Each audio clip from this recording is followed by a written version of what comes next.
ونستعينه ونستغفره ونعوذ بالله من شرور أنفسنا ومن سيئات أعمالنا من يهده الله فلا مضل له ومن يضلل فلا هادي له وأشهد أن لا إله إلا الله وحده لا شريك له وأشهد أن محمدا عبده ورسوله يا أيها الذين آمنوا اتقوا الله حق تقاته ولا تموتن إلا وأنتم مسلمون يا أيها الناس اتقوا ربكم الذي خلقكم من نفس واحدة وخلق منها زوجها وبث منهما رجالا كثيرا ونساء واتقوا الله الذي تساءلون به والأرحام إن الله كان عليكم رقيبا يا أيها الذين آمنوا اتقوا الله وقولوا قولا سديدا يصلح لكم أعمالكم ويغفر لكم ذنوبكم ومن يطع الله ورسوله فقد فاز فوزا عظيما أما بعد فإن أصدق الحديث كتاب الله جل وعلا وخير الهدي هدي محمد صلى الله عليه وسلم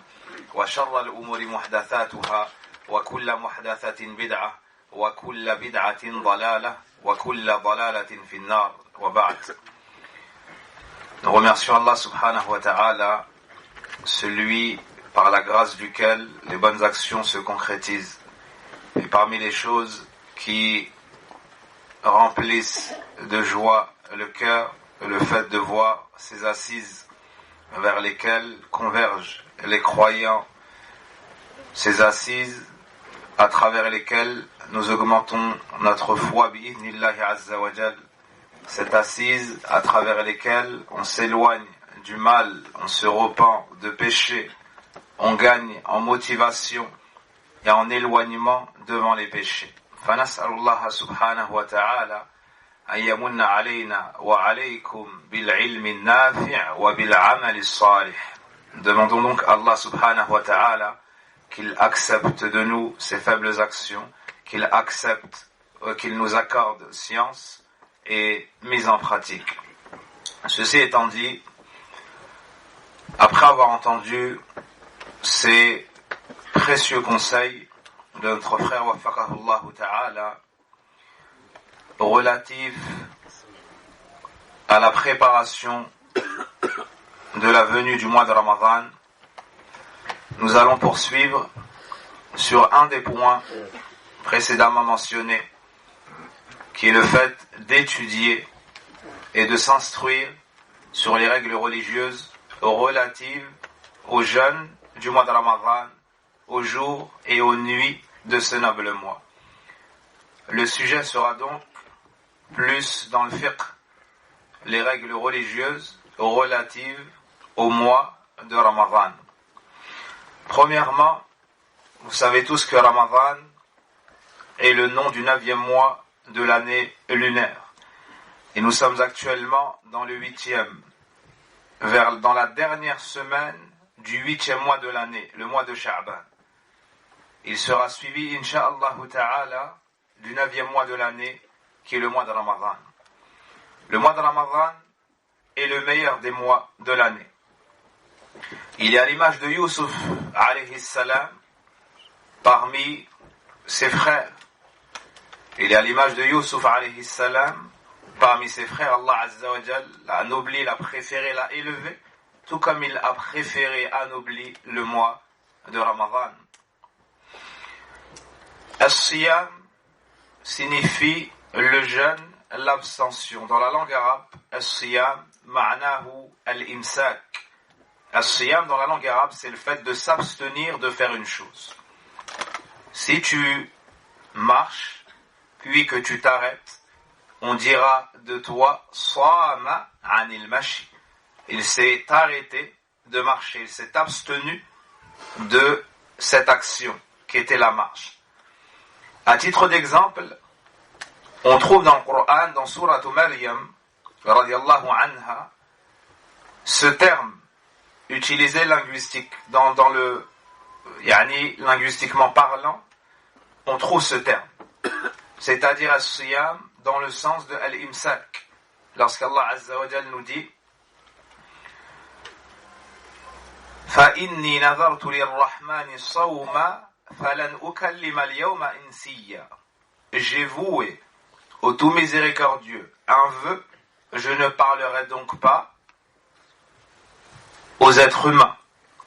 فإني نذرت للرحمن صوما فلن أكلم اليوم. Je ne parlerai donc pas aujourd'hui à une personne. فقولي إني نذرت للرحمن صوما فلن أكلم اليوم إنسيا. Ici, le sens de siyam, c'est l'abstention de parole.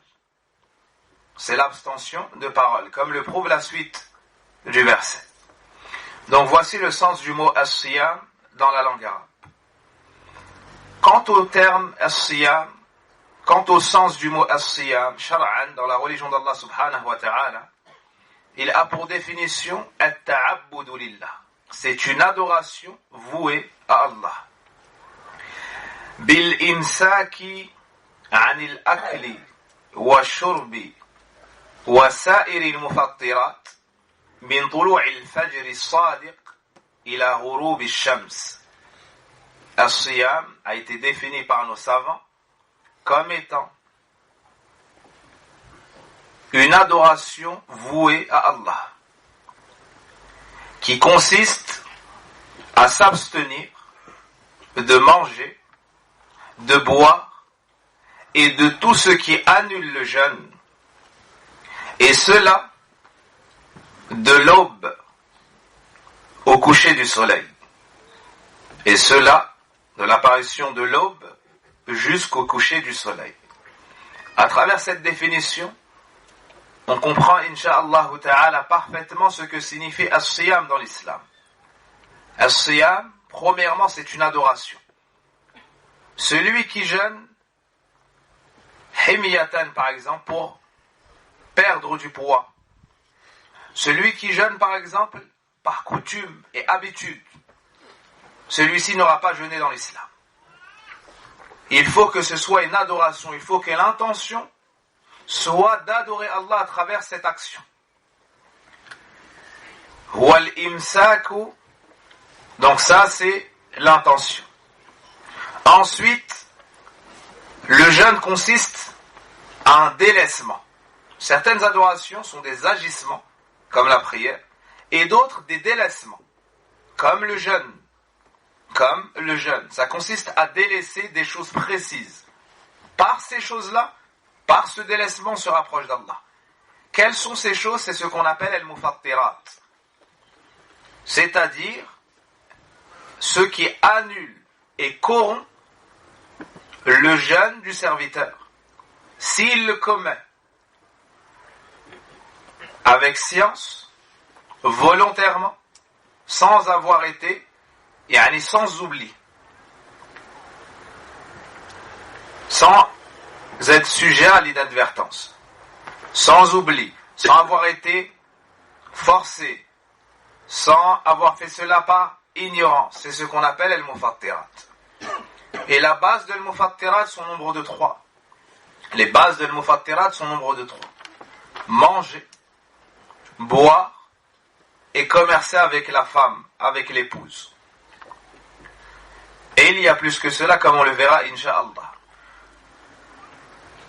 Cela est dans un temps déterminé, lequel, de l'apparition de l'aube, c'est-à-dire de la sortie de la nuit, du temps légal de la prière du Fajr. Et ce temps-là s'étend jusqu'au coucher du soleil, c'est-à-dire l'entrée de l'heure légale pour le Maghrib. Voici la définition de as-siyam. At-ta'abbudu lillahi ta'ala bil-imsaki 'anil akli wash-shurbi wa sa'iri al-mufattirat min tulu'i al-fajr as-sadiq ila ghurub ash-shams. Après avoir vu la définition du jeûne, passons maintenant au jugement de siyam shahr Ramadan. Donc deuxièmement, hukm as-siyam ay siyam shahr Ramadan. Deuxièmement, le jugement du jeûne du mois de Ramadan. Hukmuhu al-wujub bidalil al-Qur'an was-sunnah wal-ijma'. C'est une obligation, comme cela est prouvé dans le Coran, la parole d'Allah subhanahu, dans la sunnah, parole du prophète sallallahu alayhi wa sallam, et al-ijma', le consensus des musulmans. Le consensus des musulmans. Il a été, ou bien avant cela, quelques preuves. Allah subhanahu wa ta'ala nous dit dans le Coran, Ya ayyuhalladhina amanu, ô vous qui avez cru, kutiba alaykumus siyam, kutiba ay furida, kutiba alaykumus siyam kama kutiba ala alladhina min qablikum la'allakum tattaqun. Ô vous qui avez cru, il vous a été prescrit, il vous a été rendu obligatoire le jeûne, tout comme il a été rendu obligatoire aux générations précédentes, aux gens qui vous ont précédés. Ainsi atteindrez-vous la piété. Dans ce verset, Allah Azza wa Jal nous enseigne et nous montre que le jeûne, c'est-à-dire du mois de Ramadan, est une obligation et qu'il a été rendu obligatoire au peuple passé pareillement. Un autre verset, Allah Azza wa Jal nous dit فَمَنْ شَهِدَ مِنْكُمُ الشَّهْرَ فَلْيَصُمْهُ. Celui donc qui témoigne du nouveau mois, qu'il le jeûne. C'est-à-dire celui qui voit la nouvelle lune du mois de Ramadan, qu'il le jeûne. Dans la Sunna, on trouve le hadith d'un homme qui est venu voir le prophète alayhi salatu wassalam. Et il lui a posé des questions sur les obligations. Parmi ces questions, ماذا يجب علي من الصيام? Qu'est-ce qu'il m'incombe en matière de jeûne? Et il lui a dit شهر رمضان, le mois de Ramadan. L'homme lui a dit أو علي غيره? Est-ce qu'il m'incombe autre chose que cela? Il lui a dit non. Il lui a dit non. Donc c'est le mois de Ramadan qui est obligatoire. Troisièmement, quand est-ce que le jeûne du mois de Ramadan nous a été prescrit, c'est-à-dire rendu obligatoire? Naam, nous a été légiféré, nous a été rendu obligatoire. Cela était en l'an 2 après l'Hégire. La même année de quelle célèbre bataille? Dites-moi. La bataille de Badr. Naam, la bataille de Badr. Et beaucoup d'événements célèbres en islam ont eu lieu durant le mois de Ramadan. Donc le mois de Ramadan a été légiféré en l'an 2 après l'hégire du prophète alayhi salatu wassalam. Troisièmement, manzilatu siyami min ad-din. Quel est le rang et la place du jeûne de Ramadan en islam? Quelle est la place et le rang du jeûne de Ramadan en islam?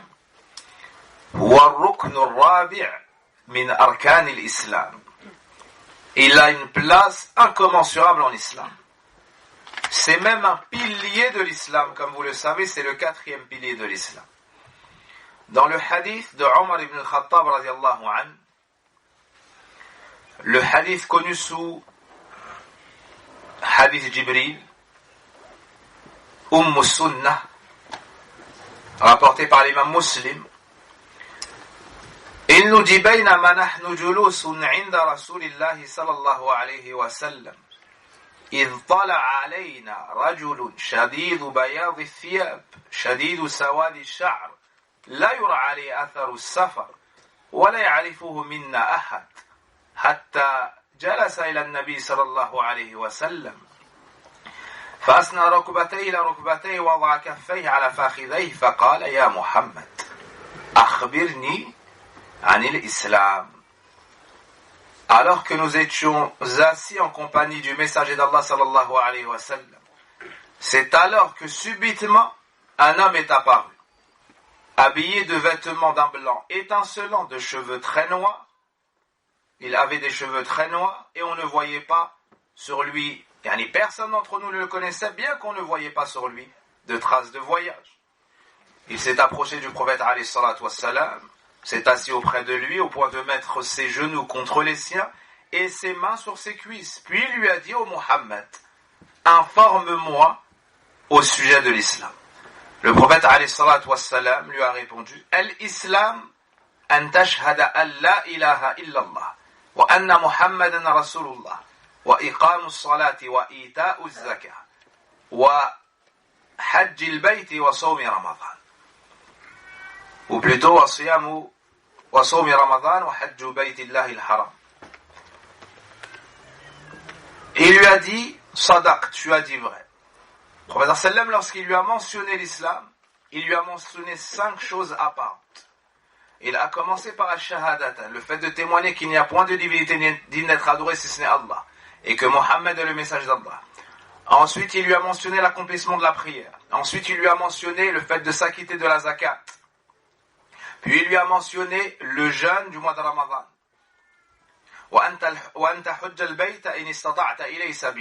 Et le fait d'accomplir le pèlerinage à la maison sacrée si tu en as la capacité. Le prophète alayhi salatu, ou plutôt l'homme, a répondu: Sadaqt, tu as dit vrai. Ici, le prophète alayhi salatu wassalam mentionne les piliers de l'islam. L'imam al-Nawawi rahimahullah a mentionné ce hadith dans l'Arba'in Nawawiya en deuxième position. Après le hadith sur l'intention Namal Amalu bin Niyat, qui est également le hadith de Omar dans le Bukhari et Muslim. Et en troisième position, il a mentionné le hadith du fils de Omar. Du fils de Omar, Abdullah ibn Omar, ibn al-Khattab radiallahu anhuma, Abu Abdurrahman, قال سمعت رسول الله صلى الله عليه وسلم يقول بني الإسلام على 5. Abdullah ibn Omar radiallahu anhuma nous dit: j'ai entendu le message d'Allah sallallahu alayhi wa sallam dire: l'islam repose sur 5, c'est-à-dire 5 grands piliers, fondements, fondations. Puis il a mentionné shahadati an la ilaha illallah wa anna Muhammad rasulullah wa iqami as-salati wa ita'i az-zakati wa hajj al-bayti wa sawmi ramadan. Pour quelle sagesse l'imam an-Nawawi rahimahullah ta'ala, après avoir mentionné le second hadith, a ajouté ce troisième hadith dont l'essence se trouve dans le second en apparence. Ceux qui ont expliqué ce livre de l'imam Madha al-Nawawi rahimahullah ta'ala ont dit: car dans ce hadith on nous montre la place des points cités par le prophète alayhi salatu wassalam, ces 5 choses: al-shahada, al-islamada, la salat, la zakat, le jeûne et le hajj. Quelle place ont ces choses-là dans l'islam? L'imam al-Nawawi nous cite le troisième hadith pour répondre à ça. Buni al-islam ala hadihi. La place de ces 5 choses-là, dont le jeûne du mois de Ramadan, c'est que l'islam tout entier repose dessus. L'islam tout entier repose dessus. Donc la place du jeûne du mois de Ramadan, c'est quoi? C'est que c'est un pilier de l'islam. L'islam tout entier repose dessus. Voici la place du jeûne du mois de Ramadan en islam. C'est pas une habitude qu'on suit. C'est pas un jeûne par honte d'être vu en train de boire et de manger. Non, c'est un pilier de l'islam. Ta religion tout entière repose dessus. Le point suivant, il faut savoir que le jeûne du mois de Ramadan a été légiféré en plusieurs étapes.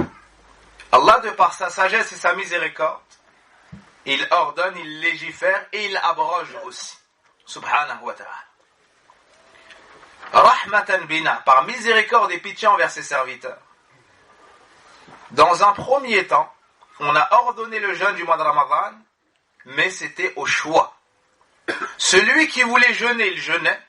Celui qui ne voulait pas jeûner avait le choix de ne pas jeûner, si ce n'est qu'il devait nourrir un pauvre. Si ce n'est qu'il devait nourrir un pauvre.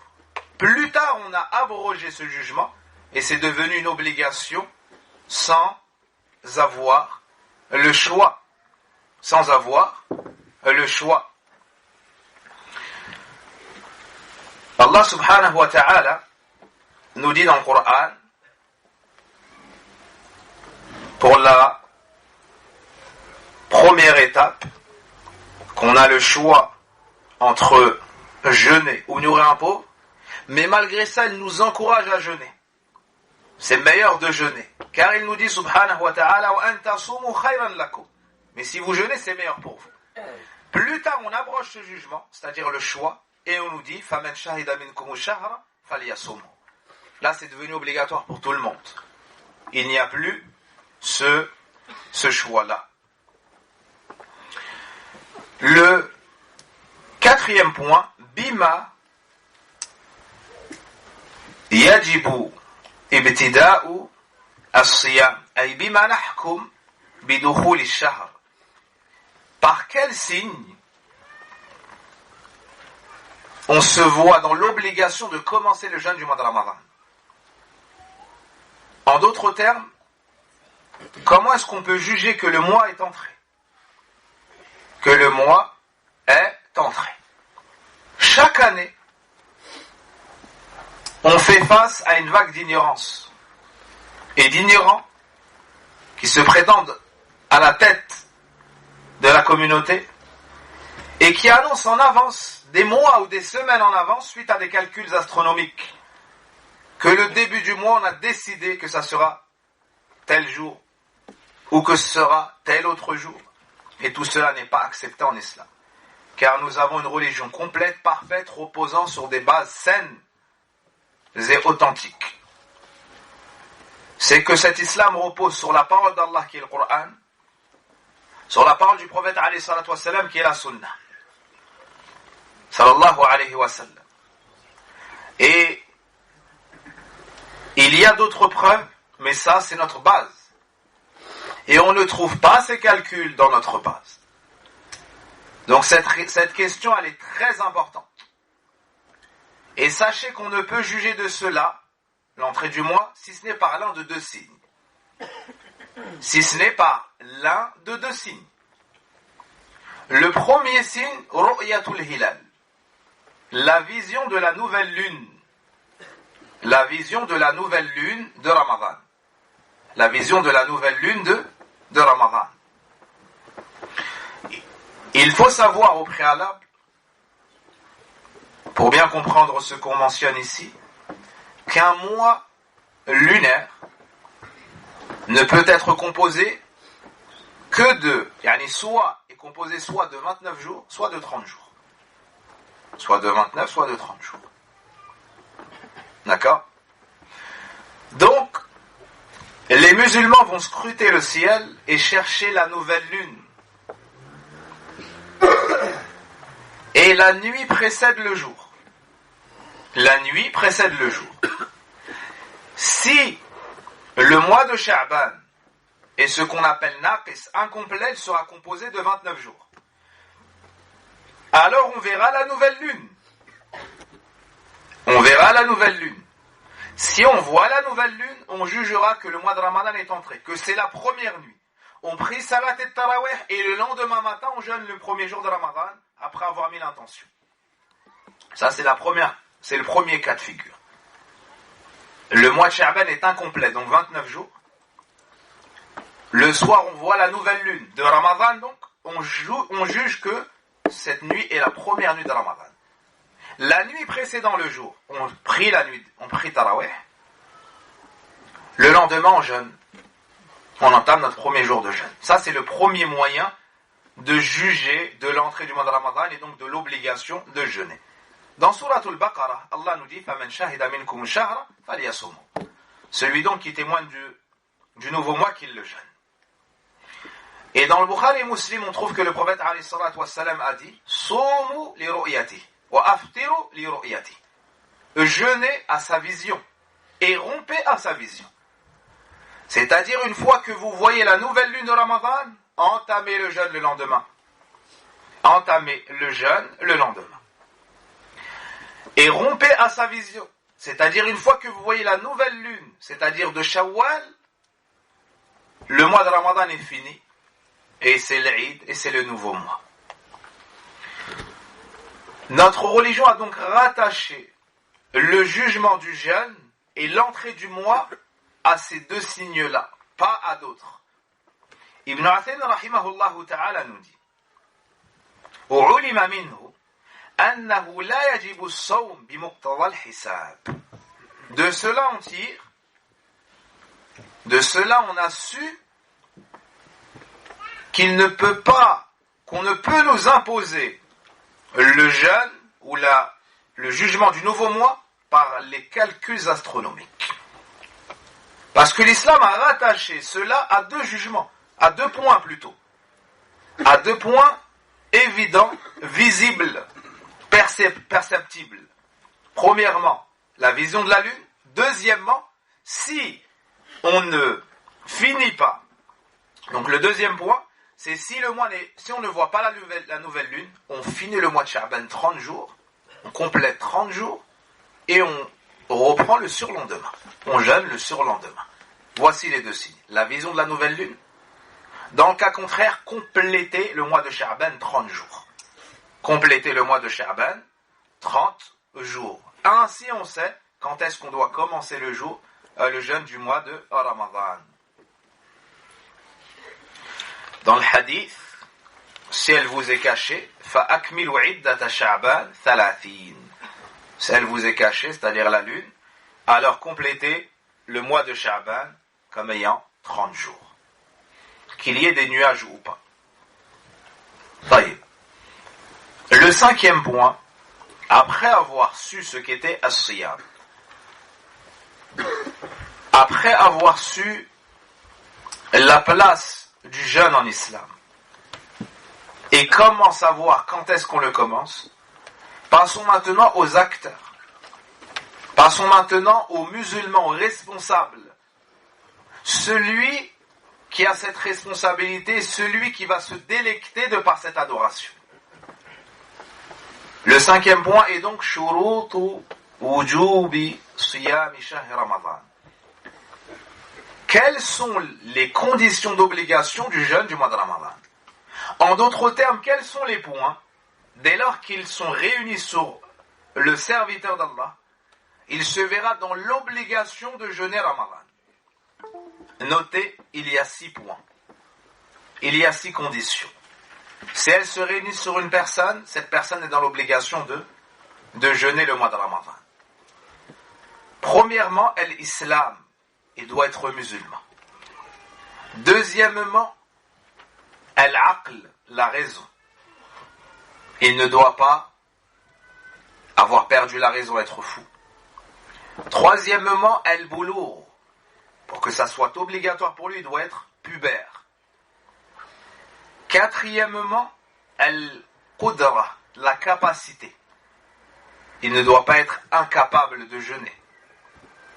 Cinquièmement, al-iqama, il doit être résident. Le voyageur n'a pas l'obligation de jeûner. Et sixièmement, as-salamatu min al-mawani', ne pas avoir d'empêchement. Ça fait référence au menstru de la femme. Donc voici 6 points. Dès lors qu'ils se réunissent sur une personne, elle se voit dans l'obligation de jeûner le mois de Ramadan. Premièrement, l'islam. Il doit être musulman. Quant au kafir, on ne lui ordonne pas de jeûner. Mais on l'appelle à l'islam. Et s'il se convertit par la grâce d'Allah et sa guidée, sa miséricorde, on ne lui ordonne pas de rattraper les années de jeûne passées. Mais Allah lui efface ses péchés passés. Lui pardonne ses fautes passées. Le bien qu'il a, il le garde. Puis il commence son jeûne à partir de son moment d'islam. Et sans l'islam, Allah n'accepte pas les actes d'adoration. Sans l'islam, Allah n'accepte pas les actes d'adoration, car il faut la sincérité et il faut le suivi du prophète alayhi salatu wassalam. Voici 2 conditions sans lesquelles Allah n'accepte pas l'adoration du serviteur. La première, c'est la sincérité, faire cela à la recherche de l'agrément d'Allah. Uniquement pour Allah, pas pour recevoir des éloges ou autre. La deuxième condition, c'est de suivre le prophète alayhi salatu wassalam, de faire comme il nous l'a enseigné. Allah nous dit en Coran, وَمَا مَنَعَهُمْ أَن تُقْبَلَ مِنْهُمْ نَفَقَاتُهُمْ إِلَّا أَنَّهُمْ كَفَرُوا بِاللَّهِ وَبِرَسُولِهِ. Et rien, ils ne se sont vus empêcher, pour rien ils ne se sont vus empêcher l'acceptation de leurs aumônes, si ce n'est qu'ils ont mécru en Allah et son messager. Donc le fait de mécroire en Allah et son messager empêche l'acceptation des œuvres chez Allah tabaraka wa ta'ala.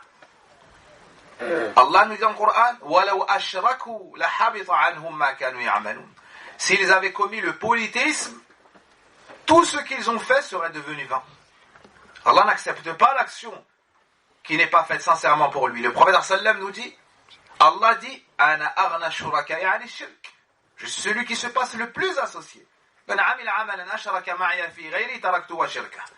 Celui qui fait un acte d'adoration, et m'assigne un associé dans celui-ci, je le délaisse lui et son association, ou bien lui et son associé. Allah n'accepte que ce qui est fait sincèrement. Inna Allah tayyibun la yaqbalu illa tayyiba. Allah est pur, bon, il n'accepte que ce qui est pur, ce qui est bon. Ça, c'est la première condition, être musulman. La deuxième condition, al-aql, il faut avoir la raison. Celui qui n'a pas la raison, il ne peut jeûner, car il ne peut avoir l'intention. Et s'il jeûne, son jeûne n'est pas valable. S'il jeûne, son jeûne n'est pas valable.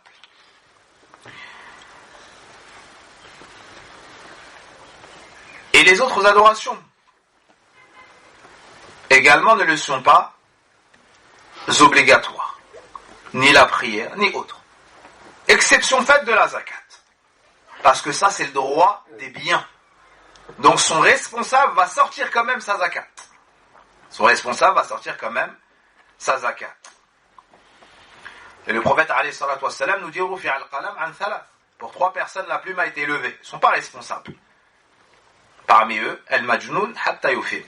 Celui qui a perdu la raison jusqu'à ce qu'il la retrouve. La condition suivante, al-boulour, la puberté. Comment reconnaître la puberté? Est-ce que ça a 18 ans? Est-ce que ça a 21 ans? Non. La puberté s'atteint par l'un de 3 signes. Par l'un de 3 signes. Pas l'union des 3 forcément. Un seul de ces signes suffit pour juger de la puberté du préadolescent, de la préadolescente. La première condition, ou bien le premier signe, c'est nabtu sha'ri al-'ana. C'est l'apparition des poils du pubis. L'apparition des poils du pubis. Celui qui a des poils en bas, on juge qu'il est devenu pubère. Un second signe, al-ihtilam, khuruj al-mani. La sortie du sperme, et les savants disent al-ihtilam, la pollution nocturne, car en général, ça sort ainsi la première fois. Donc celui qui a l'éjaculation devient, lui ou elle, pubère. Le troisième signe, c'est itmam khamsata ashara sana. Compléter 15 ans. Donc celui qui n'a pas vu le premier signe, il n'a pas vu non plus le deuxième, il complète 15 ans, on dit qu'il est pubère. On n'attend pas qu'il ait d'autres signes, non. Mais dans le cas où il a d'autres signes avant 15 ans, à 11 ans, à 12 ans, à 13 ans, avant ou après, on dit qu'il est pubère. Il y a un signe en plus pour les femmes, donc les 3 sont pour les garçons et les filles. Il y a un signe en plus propre aux femmes, c'est damul hayd. C'est les menstrues. Dès lors que la femme a ses menstrues, ses règles, la fille a ses menstrues, ses règles, elle devient pubère. La personne qui est pubère a l'obligation de jeûner. Qu'elle ait 14 ans, qu'elle ait 11 ans, moins, plus, elle a l'obligation de jeûner. Quant à l'enfant, le jeûne pour lui n'est pas obligatoire. Mais une fois qu'il supporte le jeûne, on l'entraîne, on l'encourage à jeûner. On l'entraîne et on l'encourage à jeûner. La condition suivante est l'iqama, le fait d'être résident, de ne pas être en voyage. Quant au voyageur, il a la permission de ne pas jeûner. Mais quelle est la meilleure chose à faire pour lui? La meilleure chose à faire pour lui, c'est le plus facile. Si pour lui c'est plus facile de jeûner avec les gens pendant Ramadan en voyage que de rattraper une fois revenu en dehors de Ramadan, alors le mieux pour lui c'est de jeûner dans Ramadan. Si pour lui c'est difficile et que c'est plus facile de rattraper dans l'année, alors c'est ça le mieux pour lui. Par contre, si ça lui est égal, le mieux pour lui c'est de jeûner pendant Ramadan avec les musulmans.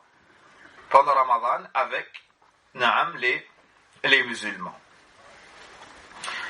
Et dans le cas où le jeûne lui est nuisible, c'est trop difficile pour lui en voyage, ça lui cause du mal, du tort, là il est obligé de rompre son jeûne et de le rattraper. Pour lui c'est haram de jeûner. Le prophète a dit, voici les pécheurs. Ceux qui se comportent ainsi, il a dit d'eux, Ulaika al-usah, voici les pécheurs. C'est-à-dire ceux qui jeûnent alors qu'ils ne supportent pas que c'est trop difficile et que ça leur cause de la nuisance. Donc le jeûne en voyage est valable, mais s'il le rompt, il devra rattraper un nombre de jours égal. Ensuite, il y a le qudra, la capacité. Le contraire est al-ajz, l'incapacité. Après, étude des textes, les savants disent qu'al ajz naw'an est de deux types. L'incapacité est de deux types. Premièrement, qismun tari, c'est une incapacité passagère. Une incapacité passagère. Il est malade, ça le dérange dans son jeûne, mais c'est passager. Ça peut durer 1 mois, 2 mois, 1 semaine, 1 jour, 1 an, 5 ans même. Ce dernier ne va pas jeûner, puis lorsqu'il sera guéri de ce mal, il devra rattraper les jours de jeûne passés comme il le peut, au rythme qu'il peut. Le deuxième cas, c'est al-ajiz ou l'ajz alladhi la yurja zawalu. C'est l'incapacité, al-ajz ad-da'im, l'incapacité durable, celle dont on n'espère plus la disparition. À l'image de celui qui a un diabète d'un type qui est à vie et il est dans l'obligation de prendre des médicaments et autres. Il ne peut pas s'abstenir de boire ou de manger du lever de l'aube au coucher du soleil. Ou une personne qui doit prendre constamment des médicaments. D'accord ? Celui qui a une maladie de longue durée, une maladie qu'ils appellent eux incurable, alors il rentre dans celui qui a une incapacité durable. Ce dernier, il ne va pas jeûner, car il ne peut pas, mais il va nourrir un pauvre pour chaque jour non jeûné. Il va nourrir un pauvre pour chaque jour non jeûné. Cela nous appelle au sujet suivant, kayfiyatul it'am. Comment est-ce qu'il va nourrir les pauvres ? Il y a 2 manières.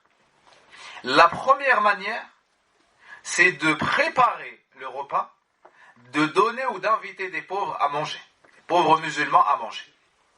Chaque personne qui aura mangé un repas qui le rassasie, on enlève 1 jour. Ça comptera 1 jour. Anas ibn Malik, il faisait cela, il attendait la fin du mois, il invitait 30 pauvres ou 29 pauvres. Ça, c'est la première façon. Un repas qui rassasie la personne. La deuxième façon est de donner les denrées alimentaires non préparées, non cuisinées. Dans ce cas-là, tu donnes nisfu sa', la moitié d'un sa', près d'1,5 kg de nourriture, de ce qui est communément consommé dans l'endroit où tu vis. Alors, près d'environ 1,5 kg de nourriture. Dans ce cas-là, des savants disent, l'imam Ibn Uthaymin rahimahullah, qu'il est bon dans ce cas-là d'y ajouter des condiments ou de la viande ou autre. Naam, tu donnes par exemple du riz. Mais cette personne est dans le besoin. Elle va cuisiner, elle n'aura pas de quoi préparer un repas agréable. Alors tu lui ajoutes de la viande. Juzaytum khayra. Donc voici les 2 cas pour ceux qui n'ont pas la capacité de jeûner. Ensuite, le temps de cette action. Est-ce qu'on doit nourrir au début, au milieu, à la fin de Ramadan ? On peut en avance, après, comment faire ? Il y a le choix. Yom bi yom, soit chaque nuit, d'accord ? Soit chaque nuit, mais tu précèdes pas le repas ou bien la journée du repas. Car le repas vient remplacer le jour non jeûné. D'accord ? Donc tu attends le maghrib et tu donnes un repas. Soit tu le fais chaque jour, soit tu le fais par exemple chaque semaine et ainsi de suite. Soit tu laisses à la fin et tu le fais à la fin. Tout cela est permis. Tout cela est permis. Le point suivant, As-salamatu min al-mawani', le fait d'être préservé d'empêchement, ça concerne spécifiquement la femme, c'est-à-dire l'absence des menstrues. Et on ajoute à cela les lochis, le sang qui sort après ou juste avant l'accouchement. La femme qui est indisposée, qu'est-ce qui lui incombe? De ne pas jeûner. C'est haram pour elle de jeûner. Deuxièmement, elle doit rattraper ses jours de jeûne, quand elle le pourra. Même si elle dit je suis enceinte maintenant, j'allaite maintenant, on lui dit quand tu pourras. Dans 1 an, dans 2 ans. C'est la seule manière. La femme indisposée, due au menstru ou au lochi, qu'elle sache cela. Il n'y a pas d'autre solution. Elle ne peut que rattraper. Si elle peut, quand elle peut, elle ne peut pas nourrir à la place. Elle dit par exemple, maintenant je suis enceinte, alors je pourrais rattraper que dans 2 ans. On lui dit non, dans 2 ans tu rattraperas. Le point suivant, tabiyatun niyya. Quand est-ce qu'on doit mettre l'intention pour jeûner le mois de Ramadan? Sachez que pour le jeûne obligatoire, que ce soit Ramadan ou un autre, nous avons l'obligation de mettre l'intention avant le Fajr. Avant le Fajr, donc dans la nuit. Pas forcément avant de dormir ou autre, pas une heure précise, mais obligatoirement avant le Fajr. Celui qui n'a pas mis l'intention, et l'intention est dans le cœur, c'est juste se dire dans son cœur qu'on va jeûner demain. C'est aussi simple que ça l'intention. C'est pas une parole à faire à un endroit où on doit se rendre, une dépense, non. Juste se dire dans son cœur qu'on va jeûner demain. Celui qui n'a pas mis cette intention-là, son jeûne n'est pas valable. Il devra le rattraper. Le prophète alayhi salatu wassalam nous dit Man lam yajma' ou man lam yubayyit an-niyyata min al-layl fala sawma lah.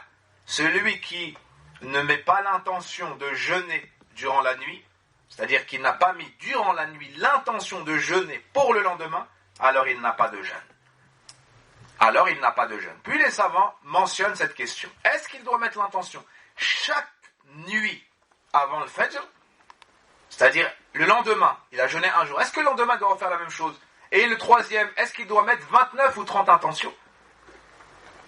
Ou une seule suffit au début du mois? Les savants divergent dans cette question. Beaucoup de savants disent que l'avis prépondérant est de dire qu'il lui incombe une intention au début du mois à condition qu'il ne la coupe pas par un événement particulier. Comme les menstrues de la femme, comme le voyage, comme la maladie dans laquelle tu vas rompre le jeûne. Si tu reviens au jeûne à ce moment-là, il faudra remettre une intention. Dans le cas contraire, ça n'est pas une obligation, mais c'est mustahab. C'est recommandé de renouveler son intention. De renouveler son intention. Donc ça n'est pas une obligation, sauf pour celui qui a coupé cette intention. Le prophète alayhi salatu wassalam nous dit Innamal a'malu binniyat. Les actions ne valent que par les intentions.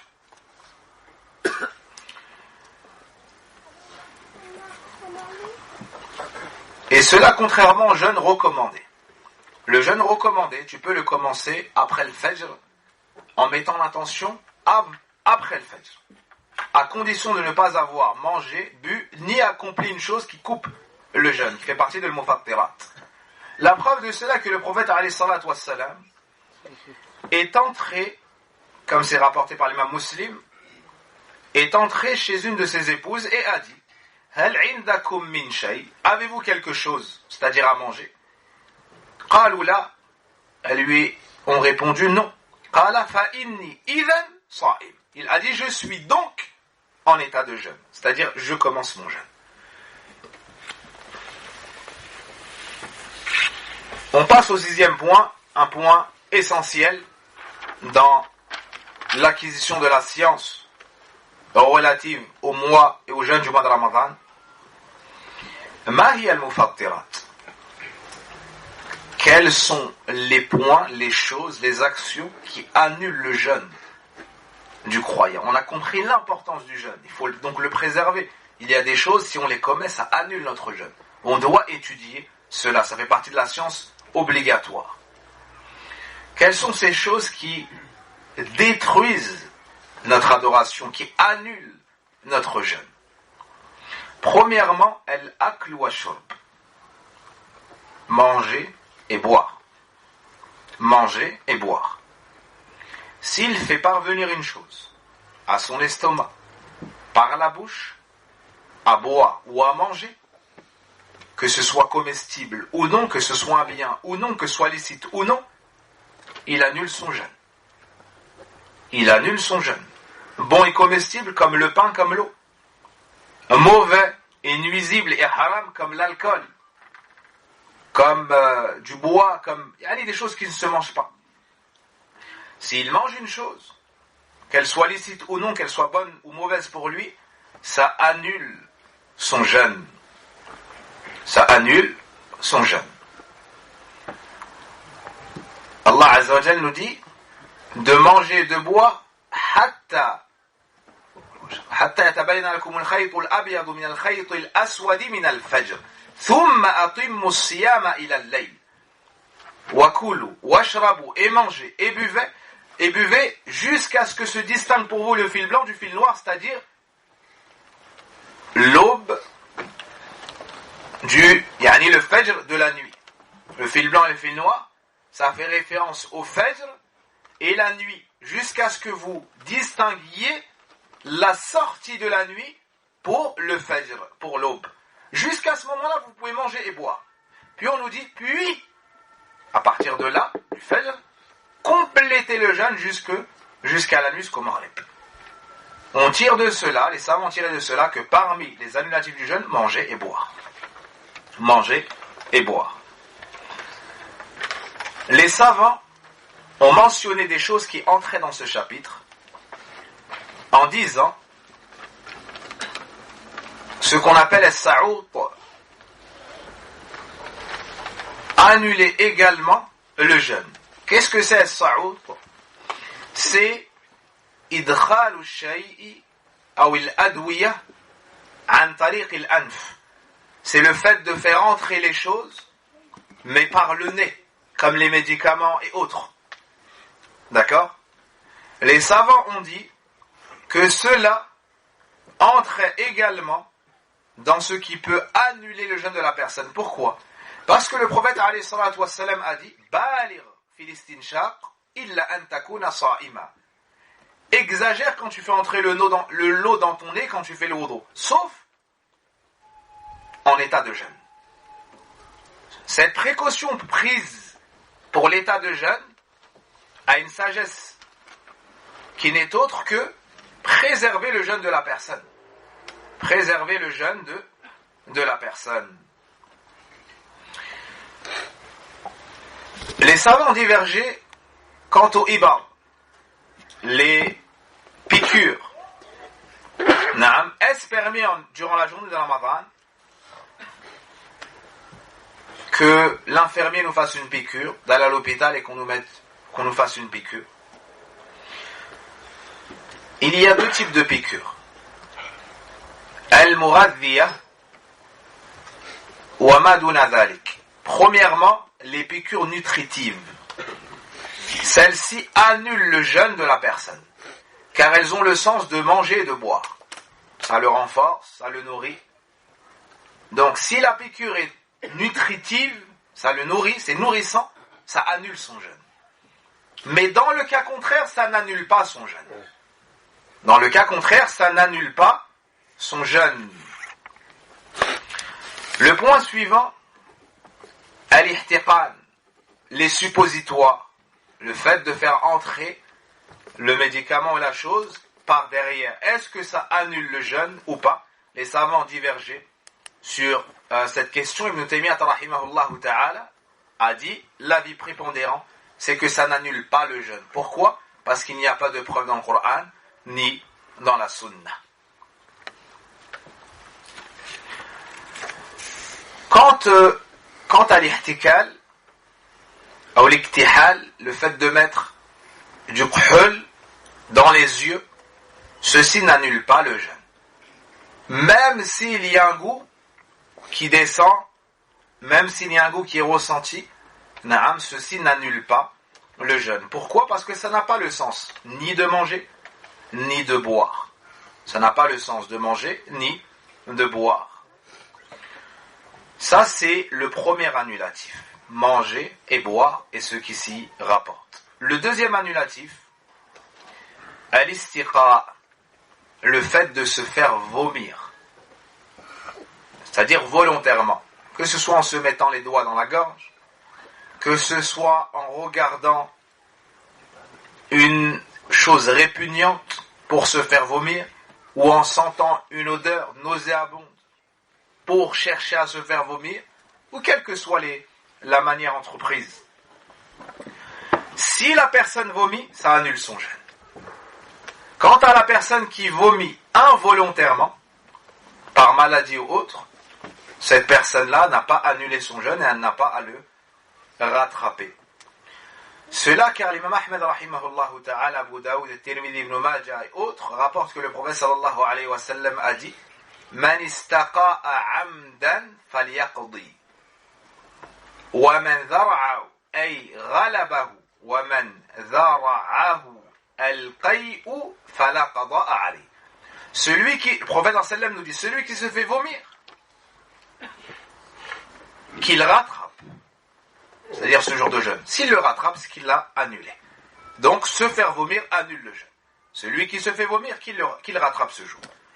Et celui qui a été battu par son vomi, donc il a vomi involontairement, il n'a pas rattrapé. Donc, ça n'annule pas son jeûne. Le troisième annulatif du jeûne, al-istimna. Wal-istimna wa haramun fi nahar ramadan wa fi ghayri dhalik.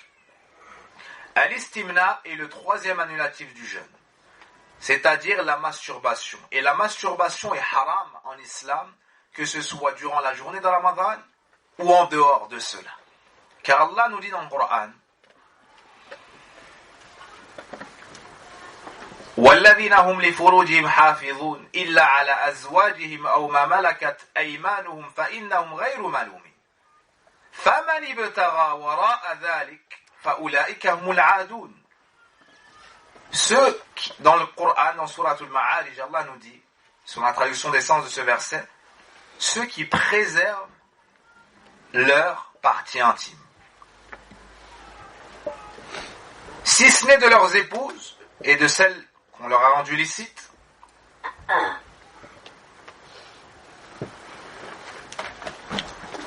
ces derniers ne sont pas blâmables. Quant à celui qui cherchera après ça, au-delà de cela, c'est-à-dire à prendre plaisir par d'autres manières, فَأُولَٰئِكَ هُمُ الْعَادُونَ. Voici les transgresseurs. Donc c'est haram. C'est haram. Et le prophète alayhi salatu wassalam a enjoint aux célibataires qui n'arrivaient pas à se marier فَعَلَيْهِ بِالصَّوْمِ, qu'ils jeûnent. Le remède, c'est le jeûne. Et cela, il sera pour lui un rempart. Donc, le troisième annulatif, c'est al-istimna, la masturbation. Et cela, quel que soit le moyen emprunté.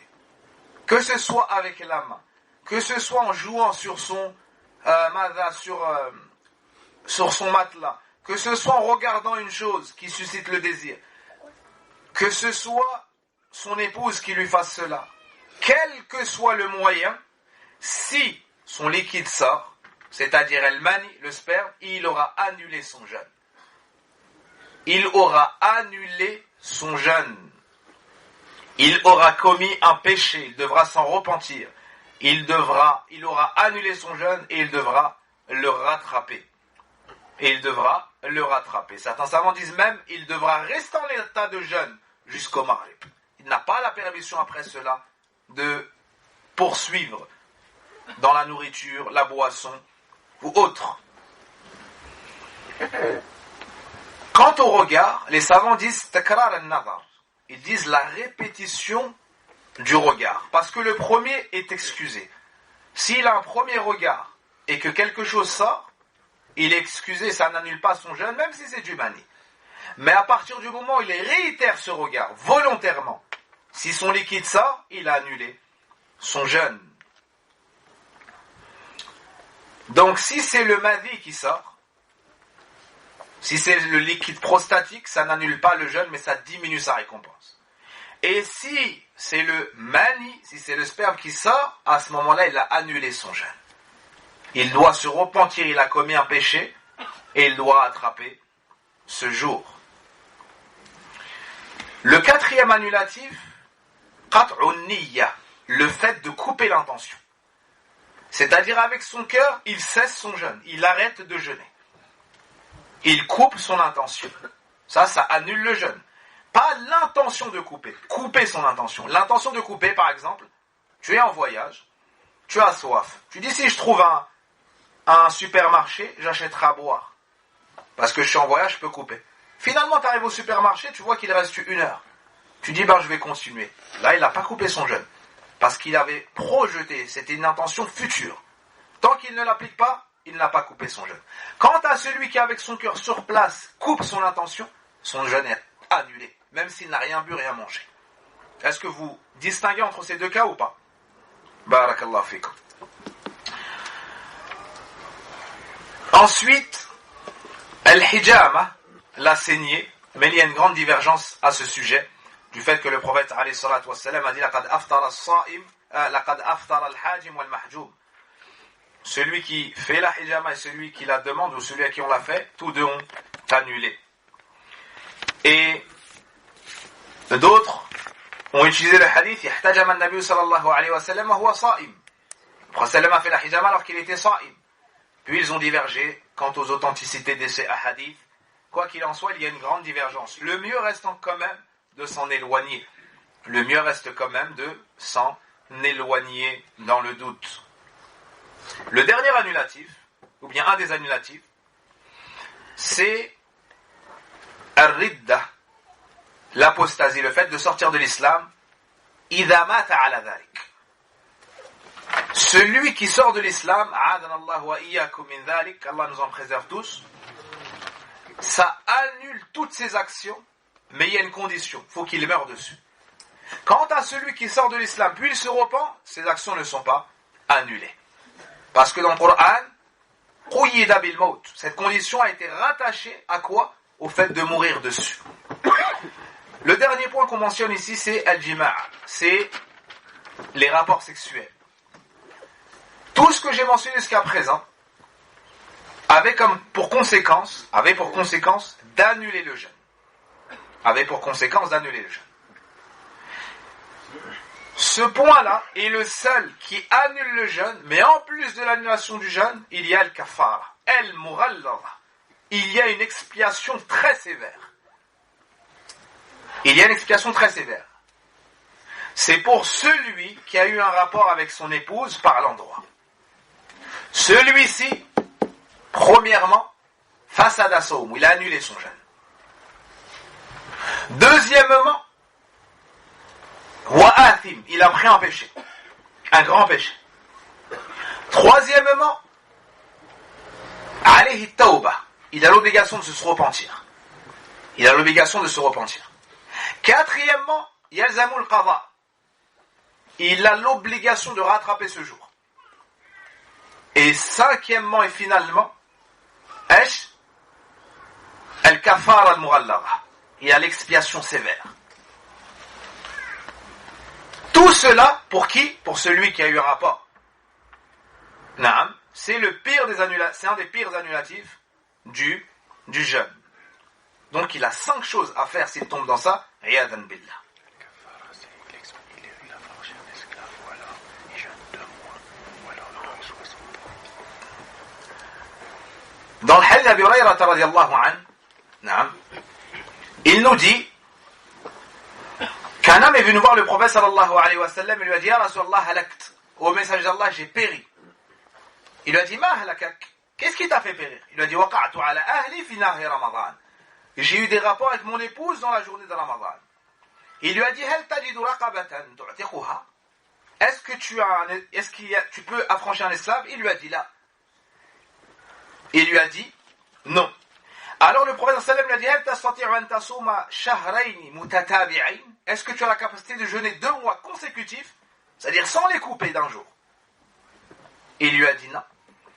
Puis il lui a dit: Hal tastati'u an tut'ima 60 miskinan? Est-ce que tu as la capacité de nourrir 60 pauvres?